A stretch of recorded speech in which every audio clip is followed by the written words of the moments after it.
નમસ્કાર મિત્રો, આજના આ ખાસ એક્સપ્લેનરમાં તમારું ખૂબ ખૂબ સ્વાગત છે. આજે આપણે એક એવા વિષય પર વાત કરવાના છીએ જે ખરેખર બહુ જ રસપ્રદ છે. The silent mind Vipassana. જો આ કોઈ સામાન્ય ધ્યાન પદ્ધતિ નથી કે જ્યાં તમે બસ આંખો બંધ કરી અને રિલેક્સ થઈ ગયા. આ તો મનને સમજવા, તેને ડીકોડ કરવા અને અંદરથી પૂરેપૂરું શુદ્ધ કરવાની એક બહુ જ ડીપ પ્રોસેસ છે. આજના આ વિશ્લેષણમાં આપણે આ પ્રાચીન પ્રથાનો ઇતિહાસ, તેની પાછળનું સાયન્સ અને તેના સઘન અભ્યાસને એકદમ સરળ ભાષામાં સમજીશું.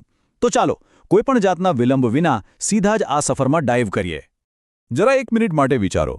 સતત 10 દિવસ અને એકદમ સંપૂર્ણ મૌન. હા, તમે બિલકુલ બરાબર સાંભળ્યું.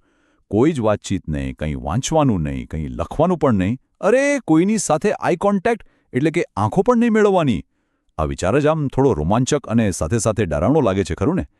આજના આધુનિક યુગમાં જ્યાં આપણે દર 5 મિનિટે સ્માર્ટફોન ચેક કરતા હોઈએ અને ચારે બાજુથી માહિતીનો મારો ચાલતો હોય, ત્યાં આવો ભયંકર એકાંત અને મૌન આપણા મન પર કેવી અસર કરી શકે? આ એક એવો સવાલ છે જે વિપશ્યના શિબિરમાં જનાર દરેક વ્યક્તિની સામે આવીને ઊભો રહે છે. તમને ખબર છે, ક્રોનિક ઇન્સોમ્નિયા એટલે કે ભયંકર અનિદ્રા અને શરીરની સતત પીડાથી કંટાળી ગયેલી એક વ્યક્તિએ જ્યારે આ શિબિરમાં ભાગ લીધો ને, ત્યારે એમણે બહુ જ અદ્ભુત વાત કહી.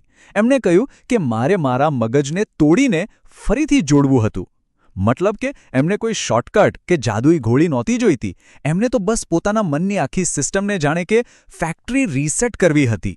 મનને એકદમ શિસ્તબદ્ધ કરવા અને સમસ્યાઓના મૂળ સુધી પહોંચવા માટેનું આ એક બહુ જ મોટું અને હિંમતભર્યું પગલું હતું. હવે મેં પહેલાં જ કહ્યું એમ, આ માત્ર ચૂપચાપ બેસી રહેવાની વાત નથી. અહીંનો શિસ્ત આર્મી જેવું કડક હોય છે.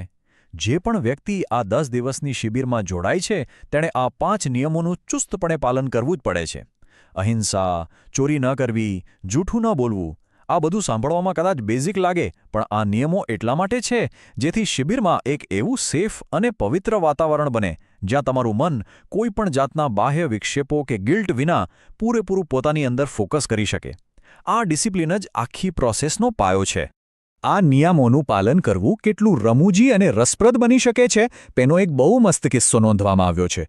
એક ધ્યાની ભાઈના રૂમમાં એક કરોડિયો આવી ગયો. હવે પેલો ભાઈ એને મારવા માટે કાગળ લેવા ગયો, પણ અરે, એ જ કાગળ પર તો નિયમ લખેલો હતો કે કોઈ પણ જીવની હત્યા ન કરવી. ભાઈને તરત લાઇટ થઈ ગઈ. એમણે શાંતિથી એક ઊંડો શ્વાસ લીધો અને ચૂપચાપ તે કરોડિયાને રૂમની બહાર જતા જોઈ રહ્યા અને મનમાં ને મનમાં એને ચીયર કરતા રહ્યા કે ભાઈ, તું જલ્દી બહાર નીકળ. આ નાનકડી ઘટના બતાવે છે કે કેવી રીતે આ શિસ્ત ધીમે ધીમે તમારા સબકોન્શિયસ માઇન્ડમાં ઉતરી જાય છે. ઠીક છે, તો ચાલો આજના આપણા પહેલા વિભાગ તરફ આગળ વધીએ, જ્યાં આપણે આ પ્રથાના પ્રાચીન મૂળ અને તે આજ સુધી કેવી રીતે ટકી રહી છે તેની વાત કરીશું. જો આપણે ઇતિહાસની ટાઈમલાઈન પર નજર કરીએ તો આ યાત્રા ખરેખર કોઈ ફિલ્મી સ્ટોરીથી કમ નથી. લગભગ 2500 વર્ષ પહેલાં ભગવાન બુદ્ધે આ પદ્ધતિ શોધી અને લોકોને શીખવાડી. પણ સમય જતાં તમને નવાઈ લાગશે, ભારતમાં જ આ પ્રથા લગભગ લુપ્ત થઈ ગઈ. પરંતુ બર્મા એટલે કે આજના મ્યાનમારમાં ગુરુ શિષ્યની અટૂટ પરંપરા દ્વારા અમુક સાધુઓએ તેને તેના એકદમ શુદ્ધ સ્વરૂપમાં સાચવી રાખી અને છેક 20મી સદીમાં એસએન ગોએન્કા અને મહાસી સયાડો જેવા આદરણીય શિક્ષકો દ્વારા આ અમૂલ્ય જ્ઞાન ફરી પાછું આખી દુનિયામાં ફેલાયું. આ ઐતિહાસિક યાત્રામાં આ ધર્મચક્રનું બહુ જ મોટું મહત્વ છે. સમ્રાટ અશોકની વાત તો આપણે સૌએ સાંભળી જ છે ને. કલિંગના ભયાનક યુદ્ધ અને રક્તપાત પછી એક અત્યંત ક્રૂર શાસકમાંથી ધર્મ અશોક બનવાની એમની સ્ટોરી પાછળનું એક બહુ મોટું કારણ આ ધ્યાન જ હતું.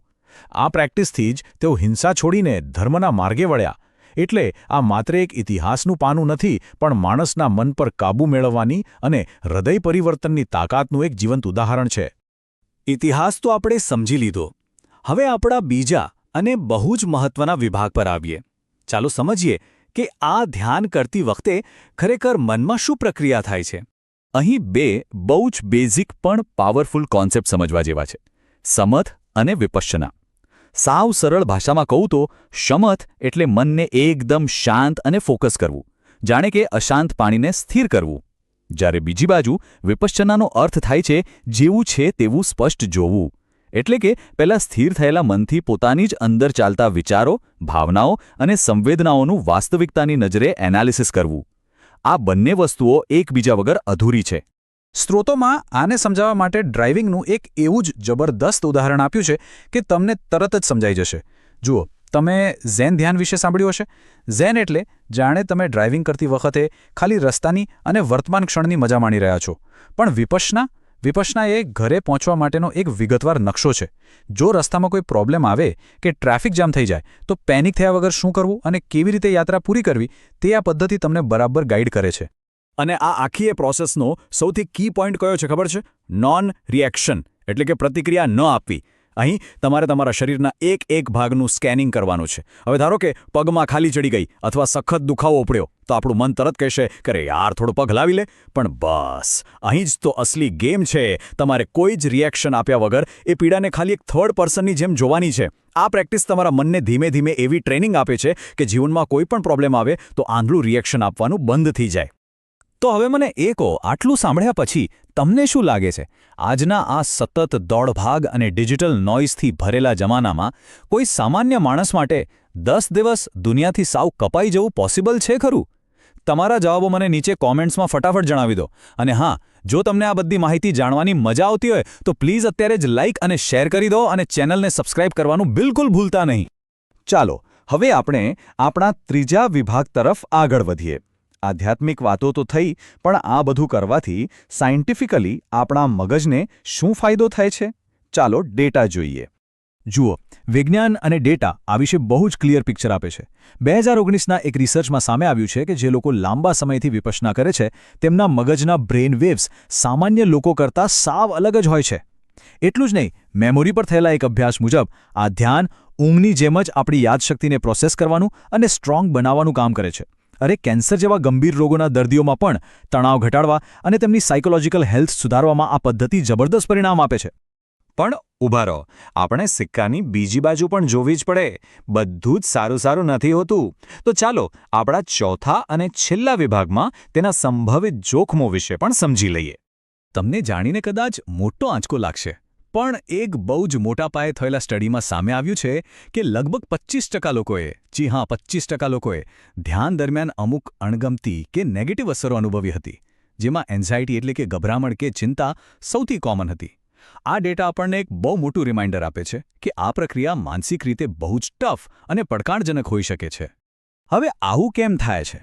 કારણ કે જ્યારે તમે સતત 10 દિવસ સુધી કોઈની પણ સાથે વાત કર્યા વગર બસ તમારા પોતાના જ વિચારો સાથે ચૂપચાપ બેસી રહો છો ને, ત્યારે મનના કોઈ અંધારા ખૂણે દબાયેલી જૂની વાતો, ટ્રોમા કે પહેલેથી રહેલી માનસિક તકલીફો અચાનક વિસ્ફોટની જેમ બહાર આવી શકે છે.